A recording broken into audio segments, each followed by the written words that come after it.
Bonjour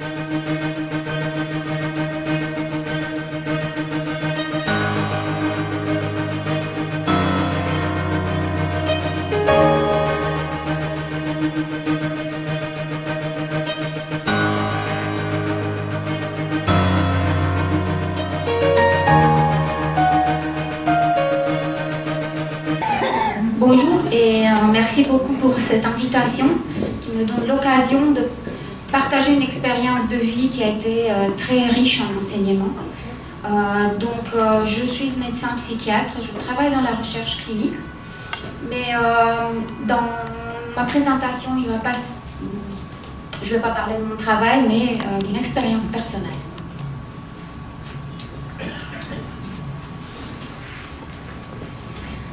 Donc, tout a commencé par une affiche dans la rue. J'étais arrivée dans une nouvelle ville, commencer une nouvelle vie, tout allait bien. Voilà, j'étais pas en crise, ni quittée, ni désespérée. Et je retrouve une affiche qui invitait pour une conférence sur l'Inde. Donc, je ne connaissais pas du tout l'ésotérisme, je n'avais pas d'opinion, éducation religieuse particulière. J'allais bien et ce que j'aimais, c'est de comprendre. J'aimais bien comprendre de nouvelles choses, découvrir de nouvelles choses, aider, découvrir. Voilà. Cette affiche m'a amenée dans un endroit assez particulier qui était une école de philo. Pas comme les autres. Comme j'ai expliqué au début, je vais raconter mon expérience. C'est juste, en fait, je vais me concentrer sur le processus de ma sortie. C'était sur plusieurs années. Mon but, c'est éducatif et d'information. Le visage public de l'école de philo en question, c'est un réseau mondial qui propose des formations et des projets pour faciliter la transition vers un monde nouveau et meilleur. C'est extraordinaire, c'est fantastique. Il propose des cours de philosophie pratique pour transformer nos idées en action, des actions de volontariat, par exemple des maraudes, des nettoyages des parcs, etc. Des actions culturelles, des conférences. Et sur leur charte, affichée dans les murs, dans tous les centres, c'est écrit fraternité, donc promouvoir un idéal de fraternité internationale, au-delà de différences, connaissance, éveiller l'amour de la sagesse, etc. Je ne vais pas tout citer, et développement des pouvoirs de l'individu. Comme je dis, je ne connaissais rien dans l'univers ésotérisme. Pour certains d'entre vous, peut-être déjà vous reconnaissez l'empreinte de la société théosophique.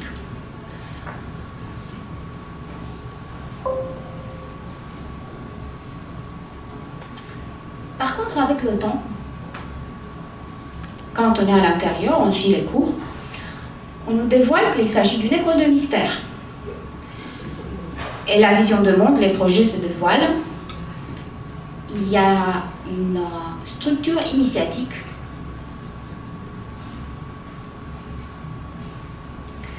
et une organisation en cercle.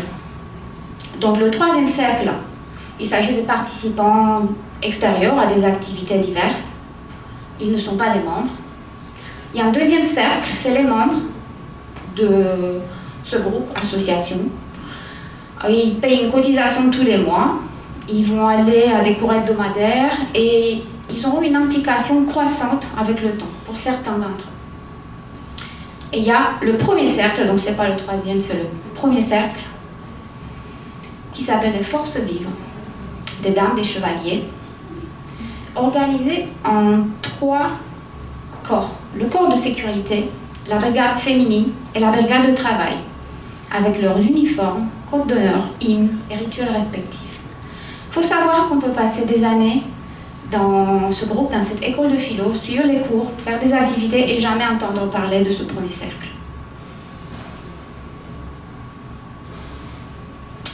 En parlant de moi-même, l'entrée, l'engagement. Pourquoi? Parce que la cause, elle me paraissait belle, construire un monde meilleur en agissant sur soi et dans le monde.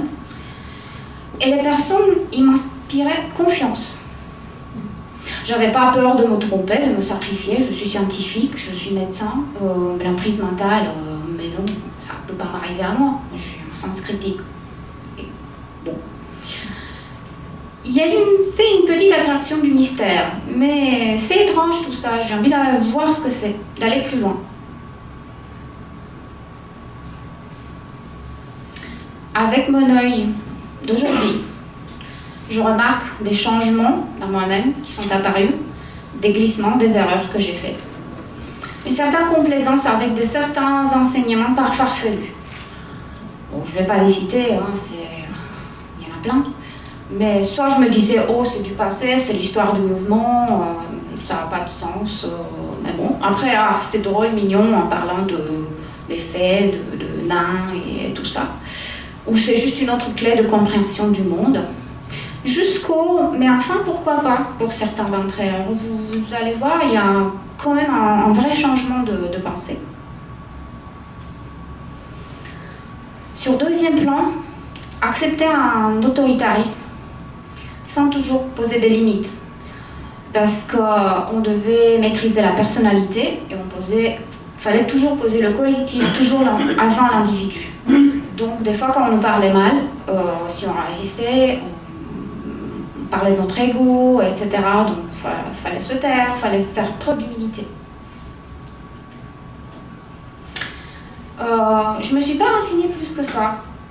Je me demandais, on est dans une école des philo, école pour moi, confiance. Mes deux parents sont enseignants, milieu universitaire, au lycée, donc école, c'est école, on ne se pose pas trop de questions.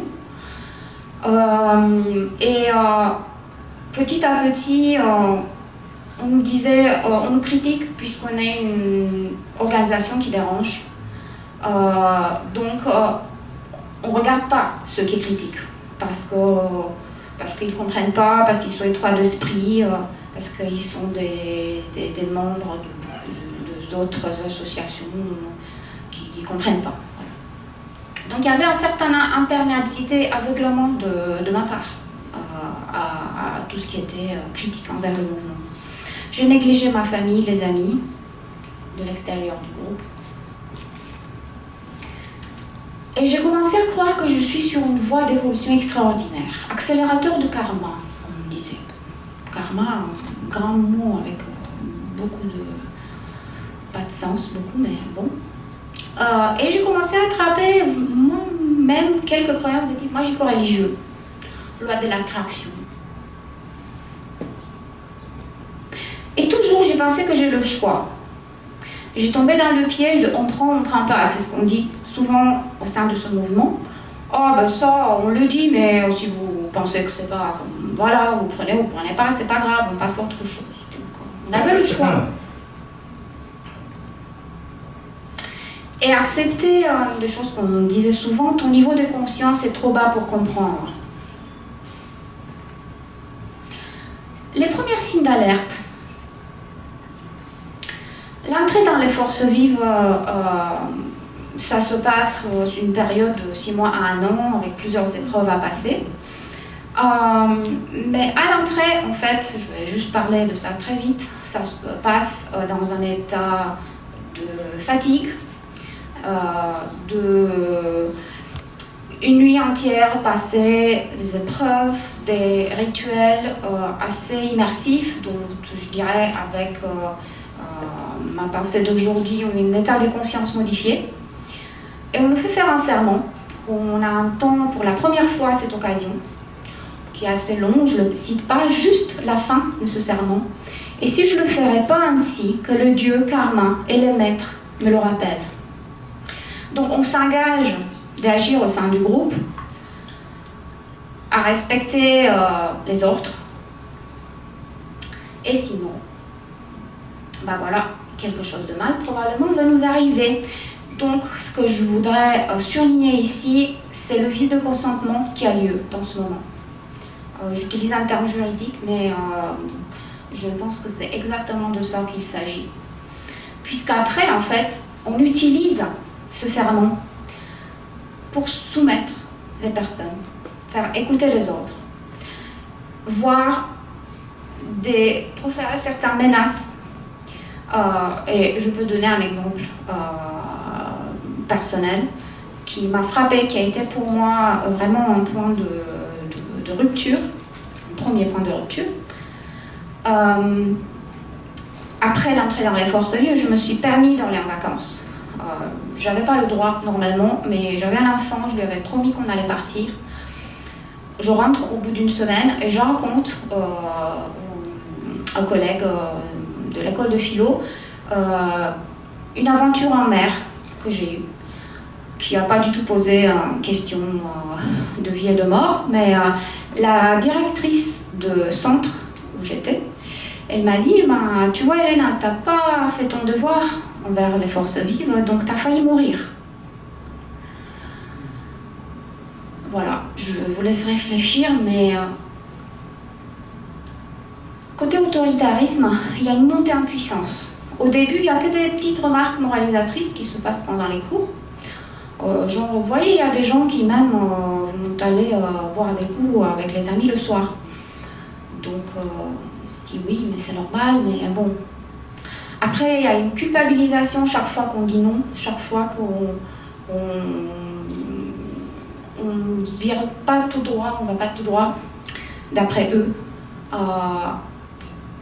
Il y a beaucoup en fait, au sein des forces vives, il y a des relations, ce qu'on appelle des maîtres-disciples. Et il y a les chauds froids, en fait. La personne qui s'appelle maître, des fois, elle est très chaleureuse, très sympathique, très bienveillante, pour après tourner complètement, surtout si le disciple il a fait quelque chose que le maître juge de pas bien. Et il devient menaçant, il devient voilà, qui provoque une déstabilisation profonde. Il y a beaucoup d'infantilisation, des remarques que j'ai reçues malgré le fait que j'ai un certain âge. Elena a tué un adolescent en contre-dépendance. Voilà. Après, bon, les uniformes, c'est pas anodin. Pour rouler tout droit et il y a la surveillance de la délation malheureusement. Des collègues sont gentiment demandés par des membres de la hiérarchie de se surveiller les uns les autres. Et ça se transforme malheureusement avec le temps dans une autosurveillance permanente de soi-même. Et ça finit par la soumission aux ordres. Plus tard, je vais donner certains exemples qui sont assez relevants. En ce qui concerne la doctrine, l'idéologie, vous voyez, je ne parle pas beaucoup. À ce moment-là, en fait, en suivant les cours de premier cycle, de deuxième cycle, il y a quand même quelques signes d'alerte, surtout si on s'y connaît un peu en histoire. Par contre, au moment d'entrer dans les forces vives, on est exposé à ce qu'on appelle des bastions, produits par le fondateur du groupe, qui sont des textes assez choquants par endroits. On voit une montée en radicalisation en fait. Moi, j'ai vu personnellement que ces bastions, parce que j'étais force vive pendant 1 an à peu près. Mais après ces bastions, il y a d'autres textes. Et ce qui est intéressant, c'est qu'en ce moment, depuis quelques mois, un groupe international des anciens membres du groupe, ils ont réussi à mettre en ligne tous ces textes. Donc, elles sont visibles, elles disparaissent de temps en temps, mais le groupe, ils le remettent. Donc, qu'est-ce que c'était malaisant pour moi? Les fondements ésotériques, toute l'histoire des hiérarchies blanches, noires, la 6e sourate, ça, je n'étais pas trop à l'aise avec tout ça. On parle même pendant le 2e cycle de la supériorité de la race aryenne. Il y a des prétentions autour de pouvoirs magiques du fondateur, certains membres de l'hiérarchie. Un coup de feu, le camp Perseus, c'était une petite histoire qui m'a été racontée par quelqu'un qui a suivi. C'est un camp pour les jeunes, qui ne sont pas forcément membres du groupe. où tout le monde fallait qu'ils allument des petits feux, il y avait un vent terrible. Et c'était difficile, chacun avec sa bougie qui tremblait, qui s'éteignait, et il y a quelqu'un de l'hierarchie qui arrive, qui pose la main, qui fait des gestes un peu extraordinaires, magiques, et en fait sa flamme, elle s'allume. C'était juste qu'il protégeait en fait la flamme du feu, mais l'effet, ça a été comme si la personne, sur le coup, il avait des pouvoirs magiques, elle a été suggérée comme ça, et ça c'est tout des petits exemples. Encore une fois, c'est tout au début de l'engagement. Moi, je ne sais pas ce qui se passe après. J'ai passé un an dans ce cercle numéro 1. Malaisant pour moi, c'était aussi les exercices spirituels et leur prétendu effet sur le monde. Toutes sortes de positions, il fallait tenir assez longuement. Le bilan hebdomadaire, fallait, envers chaque disciple, envers son maître, faire une lettre manuscrite. C'était interdit d'envoyer par mail. On le faisait de temps en temps, mais c'était pas bien. C'est une sorte d'autocritique, une sorte de... fallait faire un regard sur soi-même et sur ce qu'on a fait du mal, ce qu'on pourrait faire mieux, etc. Moi, ça me paraissait comme trop d'immersion dans l'intimité. Il y avait le secret, une vraie paranoïa autour de la communication interne, autour du clé de temple, parce que chaque centre a une chambre qui s'appelle le temple et qui est dédiée aux rituels, aux activités de cercle numéro 1. Je ne vais pas entrer en détail, juste... il y a un vrai flou concernant les responsabilités qui s'accumulent. Et ça, autour de ces romans, vous comprenez, en fait, au fur et à mesure, on arrive de vous demander plein de choses que vous devez faire, et il faut le faire parce que c'est des ordres. J'ai vu beaucoup de souffrances. J'ai vu beaucoup de souffrances des anciens membres, des personnes en pleurs. J'ai vu des humiliations, des punitions, et beaucoup de zèle des anciennes forces vives autour de, par exemple, une venue dans le centre de directeur national, ça devenait une vraie hystérie. Chaque force vive, il y avait des codes d'honneur, certains partis, il y avait des formulations, il y a une polarisation très importante hommes-femmes, on ne mélange vraiment pas les responsabilités. Première ligne de la code d'honneur, c'est croire en Dieu. Ce groupe se proclame une organisation non religieuse, je ne sais pas. Il y a eu au fur et à mesure un vrai choc de valeur pour moi, et c'est très intéressant parce que par rapport à la deuxième présentation d'aujourd'hui, je trouve mon expérience un vrai écho, un vrai miroir de cette présentation. Après mon entrée dans les forces vives, je m'attendais qu'on allait faire des choses bonnes pour la société, plein d'activités intéressantes, mais en fait, tout le temps, presque, on passait autour de réunions interminables, des rituels, qui n'avaient pas beaucoup de signification pour moi, et beaucoup de discussions autour de l'intégration de nouveaux membres. Alors, il y avait une vraie course pour avoir de nouveaux membres. La communication externe sur les réseaux sociaux, fallait cliquer, fallait liker, fallait monter, fallait surtout jamais cliquer sur les liens de détracteurs. Par rapport à la communication externe, je disais dans les réunions, mais en fait les gens, s'ils aiment notre idéal et s'ils ont envie d'être avec nous, mais ils vont venir. Pourquoi il faut aller les chercher? Pourquoi faire des efforts pour ça? Et surtout, par exemple, il fallait cliquer, que j'ai liké quelque chose, je ne l'ai pas fait, mais ce qu'on nous disait, qu'on aime quelque chose qu'on n'a jamais vu. Donc c'était effectivement, pour moi c'est du mensonge, parlant de choses de valeur. Il y avait un vrai culte de chef. Et vous avez remarqué peut-être mon accent, mais j'ai grandi dans la Roumanie communiste, sous Ceausescu. Donc ce culte de chef, ça m'a frappé. énormément autour du fondateur, mais aussi autour de certains membres de la hiérarchie du groupe.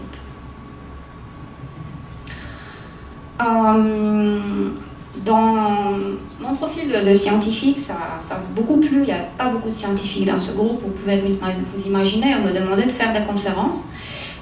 Donc j'en ai fait 2 sur les neurosciences. Et par contre, il fallait passer par la hiérarchie pour avoir approuvé ces diapos. Et j'en ai une fois des livres que j'avais lus pour préparer. Et la directrice, elle a été hyper critique par rapport à ça. Elle dit, mais tu dis n'importe quoi, est-ce que tu as lu déjà tous nos documentaires, tu as lu notre revue et tout ça. Donc j'ai senti un jugement et voilà, une forte critique par rapport aux informations qui m'intéressaient en ce moment. Tout ça, c'est des petites signes, mais tout ensemble, en fait, ça fait quelque chose.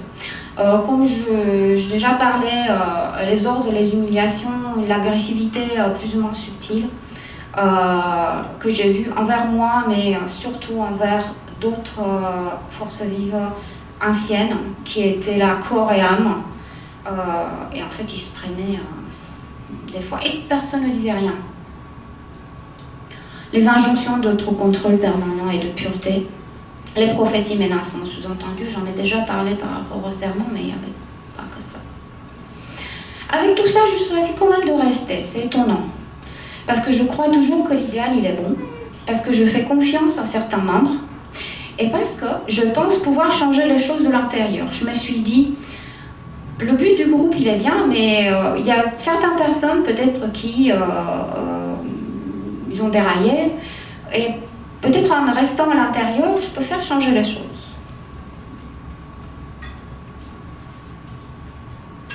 Ça n'a pas duré longtemps. Dans ce contexte-là, je rentre en relation très proche avec une ancienne force vive, membre de corps de sécurité. Et là, je suis exposée en fait à comment, de très près, de comment quelqu'un qui est resté longtemps dans le groupe peut devenir. Je voulais juste donner l'exemple de le pot de confiture. Ça peut paraître anodin, mais on était ensemble un dimanche matin à 7h et il reçoit un appel de son maître qui lui dit viens, il y a un pot de confiture qui est tombé par terre, tu viens de le nettoyer. Moi, j'ai éclaté de rire. Je dis, mais attends, dimanche à 7h de maths, tu ne vas pas aller nettoyer un pot de confiture. Et en fait, j'ai senti que mon compagnon, il ne voulait pas y aller. Il sentait qu'il y a une injustice dans cette demande, mais il ne pouvait pas dire non. Il ne pouvait pas dire non. Il avait peur de dire non. Il avait peur de racler qu'il se prenait chaque fois. En fait, et ben, il est allé nettoyer le pot de confiture.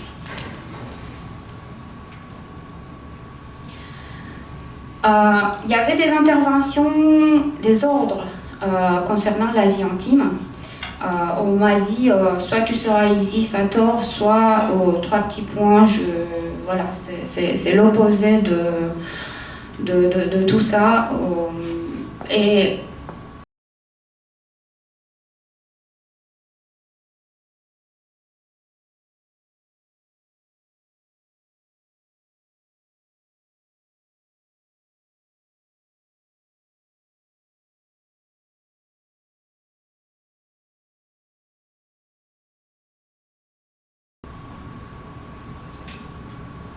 pour finir, la réunion nationale de la brigade féminine, avec tout ça, j'étais vraiment en conflit, j'étais le mouton noir, considérée une jeune force vive avec des problèmes d'intégration.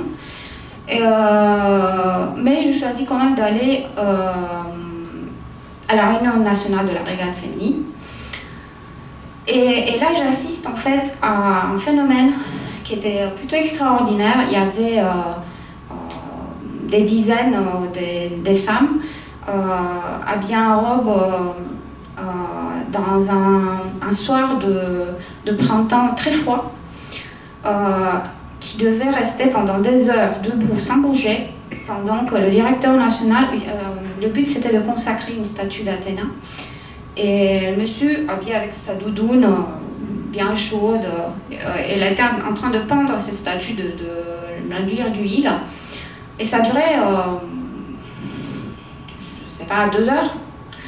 Et toutes ces dames, dont certaines très âgées, elles tremblaient de froid. Elle était, je pense qu'il y en a 2-3 qui sont dû partir parce qu'il allait très mal.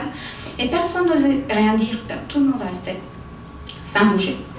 En rentrant, en fait, j'étais dans une colère. Je demande à mon maître, mais ce monsieur, directeur national, il ne s'est pas rendu compte qu'il y avait autant de dames qui, je dis dames même aujourd'hui, qui souffraient. Et en fait, mon maître, il me répond, en fait, il était en contact avec des forces au-delà et il ne se rendait pas compte de tout ce qui est autour de lui, tu vois, il n'est pas de ce monde, etc. Comme j'étais en conflit, j'ai été convoquée dans une réunion, je l'appelle le triangle des sorcières, parce qu'il y avait en fait 3 membres de la hiérarchie, de la haute hiérarchie de la brigade féminine autour de moi. Ils sont mis en triangle autour de moi, ils me regardaient avec des yeux très poignants. Je sentais qu'ils essayaient, moi je ne croyais pas leur pouvoir magique, mais ils essayaient d'exercer quelque chose contre moi. Ils me posaient plein de questions. Et une des questions, c'était si j'avais contacté les antisectes. Et je me souviens, à ce moment, je dis, mais pourquoi contacter les antisectes? On n'est pas une secte. Je ne vois pas pourquoi me poser cette question. L'amie suicidaire, c'était juste une amie à moi qui était hors ce groupe. En fait, il m'avait envoyé des messages pendant une nuit. Elle allait très très mal et j'ai voulu quitter une réunion. Et là, on m'a empêché. On m'a dit que je n'ai pas le droit. Bien sûr, je suis partie finalement.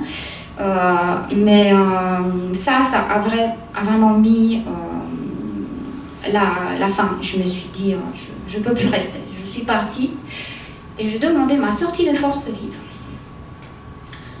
Comment ça se passe? Il y a encore des multiples entretiens avec les hiérarchies. Il faut compléter une lettre manuscrite en une ligne. On me l'a dictée, je dois partir pour des raisons personnelles. Donc, je l'ai écrit parce que je m'en fichais un peu, moi je voulais juste partir.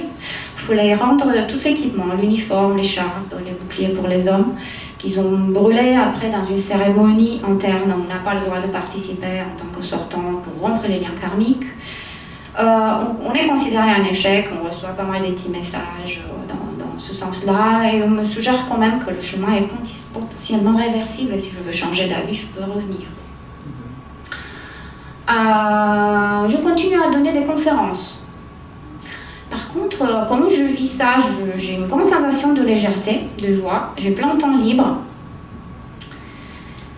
Je cherche une autre association pour combler le vide et surplus d'énergie, parce que comme j'étais hyper impliquée avant, je passais presque tout mon temps libre, les week-ends et tout ça, là je me trouve avec un grand trou. Qu'est-ce que je fais? Heureusement, j'ai pas trouvé un autre groupe tout de suite. Par contre, je ressens une menace métaphysique, que quelque chose de mal va m'arriver. Une peur irrationnelle, je me rendais parfaitement compte que c'est irrationnel, mais je ne pouvais pas l'empêcher. Je développe une maladie auto-immune. Heureusement, elle n'est pas de longue durée, mais j'étais en très bon état de santé jusque-là, ça m'arrive. Mon chat tombe de 4e étage, je me dis, il y a quelque chose. Il y avait un mélange de... Je me rends compte que tout ça, c'est irrationnel, mais en même temps, la sensation de peur, je ne pouvais pas la maîtriser. Je faisais des cauchemars récurrents où j'étais poursuivie par le groupe. Un ami me propose de rencontrer un chaman pour m'aider. Bon, je n'y vais pas quand même. Par contre, je lis beaucoup et je tombe sur ce livre en prise et manipulation. Elle a été citée jusqu'à la présentation avant. Aussi, je lisais sur les techniques de manipulation. L'autre, c'est le petit guide que vous connaissez peut-être. Et dans le livre L'emprise de manipulation, il y a un texte où j'ai eu un déclic qui parlait du fait que la dimension héroïque participe à la séduction puis à une forme d'addiction. Ça m'a tellement parlé. Donc je me suis posé d'autres questions sur la nature de cette école de philo. Mais c'est que à ce moment. C'est que à ce moment. Jusque-là, pour moi, c'était un problème de hiérarchie, des gens. Et oui, ma dernière conférence que j'ai tenue dans le cadre du groupe, c'était sur la liberté de penser. Et oui, j'ai osé. Et oui, j'ai osé. Et j'ai fait des explications sur plein de techniques de manipulation, sur des arguments fallacieux que j'ai vus pendant toutes ces années au sein du groupe, avec des exemples très explicites. Et j'ai eu peur d'une forte réaction. Et ben, rien. Ils ont juste adoré la conférence. Personne n'a rien capté. Donc, je lis encore plus. Et encore plus. Quelques mois passent, je ne me présente plus, mais en septembre, il y a la rentrée, donc la directrice de centre m'appelle, Elena, viens au cours. Je le sentais pas, mais comme j'avais pas vraiment une raison, bon, j'ai pas dit non, je suis allée. C'était le cours mensuel et c'était sur le thème de la santé mentale. Je rappelle que je suis médecin psychiatre, donc bon. Et là, en fait, j'écoute tout ça avec tous les arguments fallacieux. J'avais appris, j'avais lu dessus. J'avais une grosse malaise, je ne pouvais plus être là, physiquement. Bien sûr, il n'y avait plus du tout d'enchantement. Je ressens de la tristesse, je ressens de la compassion. Je me suis dit, on est ici dans une caverne plus profonde que la caverne de Platon. Je jette un regard autour. J'ai ce moment très fort en moi. Chaque fois que j'y pense, je me reviens tous les détails qui étaient là, à quel endroit. Et je pars. Et le soir même, j'envoie un email. Je vous laisse lire.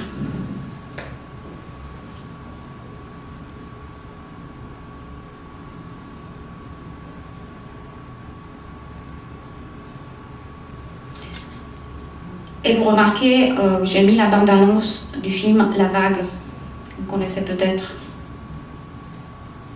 Et le soir même, sur mon Facebook, j'ai mis la tête de Voltaire, parce que les lumières, ça vient contre les anti-lumières.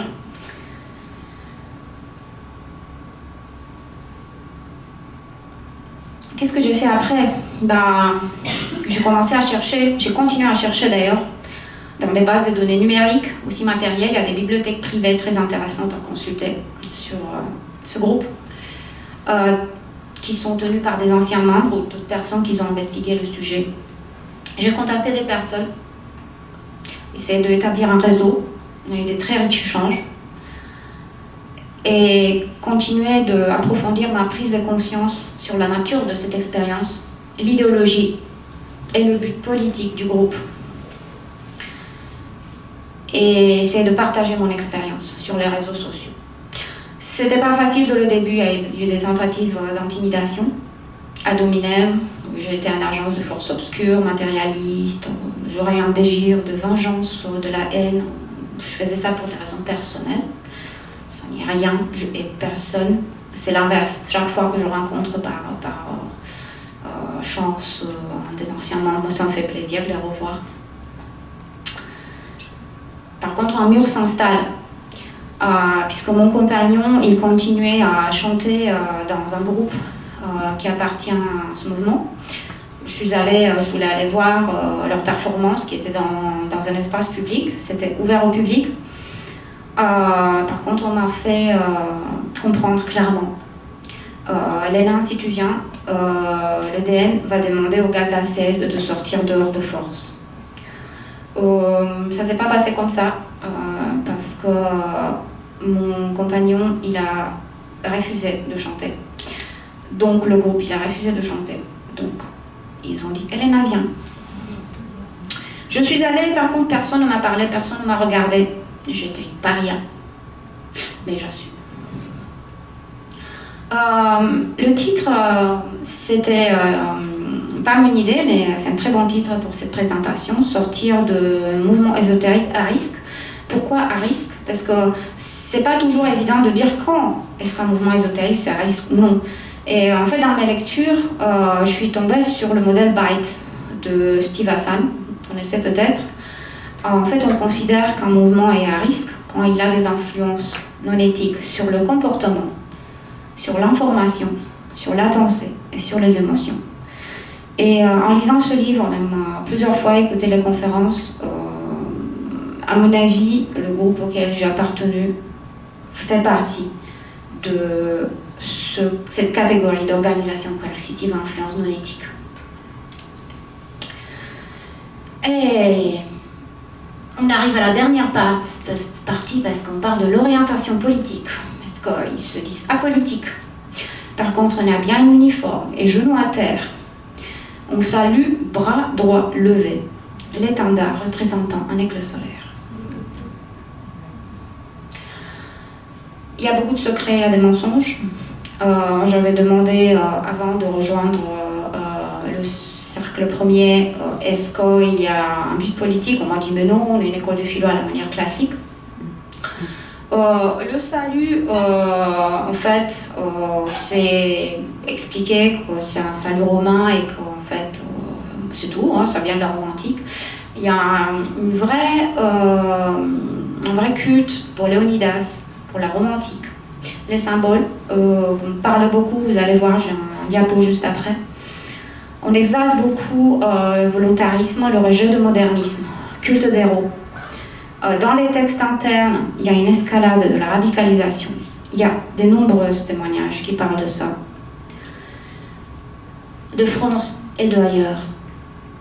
Et en fait, avec toutes les lectures que j'ai faites, mes yeux s'ouvrent sur ce côté orientation politique du groupe. Et je retrouve ce livre, L'idéal politique, écrit par le fondateur du groupe, dont l'existence elle est niée. Et beaucoup de membres ils pensent que ça n'existe pas. Ben, il existe. Voilà, désolé. Alors, au milieu, on voit une hache avec le faisceau de lecteur qui est porté par les hachés, le membre haut de la hiérarchie de cette école de philo, qui ressemble étonnamment. Pour moi, j'ai découvert ça dans mes lectures, juste des années après, avec le drapeau Mussolini. Dans les deux aigles solaires à gauche, c'est l'aigle qui est représenté sur le drapeau qu'on salue pendant les rituels aujourd'hui en France et dans d'autres pays. Et je pense pour moi un vrai grand moment de solitude, c'est quand j'ai découvert le bouclier Janus. Alors Janus, c'est une formation pour les enfants des forces vives, entre 12 et 18 ans, qui est niée, encore une fois, par le groupe, son existence. Mais mon fils, il a été. Et l'image à gauche, c'est un bouclier qui, lui, il l'a ramené à la maison, après une de ses formations. On voit au milieu un symbole qui ressemble au symbole de l'ACS, corps de sécurité, et la rue 30, qui dépeint le symbole de la brigade de travail. Et au milieu, vous avez les étendards de la jeunesse hitlérienne. Je sais pas, moi ça m'a paru très ressemblant. Et puisqu'on dit que tous ces symboles, ils ont été utilisés qu'il y a longtemps, que ça fait partie de l'histoire, et qu'aujourd'hui c'est qu'une école de philo à la manière classique, vous pouvez voir dans ce diapo une photo, celle en couleur, c'est une photo récente faite en France pendant une réunion de forces vives. On voit l'aigle et les drapeaux des trois corps. Corps de sécurité, brigade féminine, brigade de travail.